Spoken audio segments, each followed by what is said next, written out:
Hi hello வணக்கம். நான் தான் உங்க தமிழ் பேசுறேன். எல்லாரும் எப்படி இருக்கீங்க? எல்லாரும் வீடியோ பாக்குறீங்க, லைக் பண்றீங்க, சப்ஸ்கிரைப் மட்டும் பண்ண மாட்டீங்க. அதை கொஞ்சம் பண்ணி விட்டுருக்கல. வாங்க நம்ம வீடியோக்குள்ள போவோம். எங்க வாடா ஏமா சாமி இருமா. நீ என்ன மாடல் பொண்ணு கிடையாது. எங்க கோவத்துல இருந்து அப்படியே தப்பிச்சு வந்தியாங்க. யாரும் உங்க டாடி எதுவும் கிராஸ் போயிட்டாரு. கிண்டல் பண்ணிக்கிட்டே இருக்க. ஒன்னு சொல்லட்டுங்களா?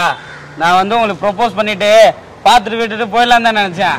இந்த செகண்ட்ல இருந்து இப்போ வரைக்கும் முடிவு பண்ணிட்டேன்.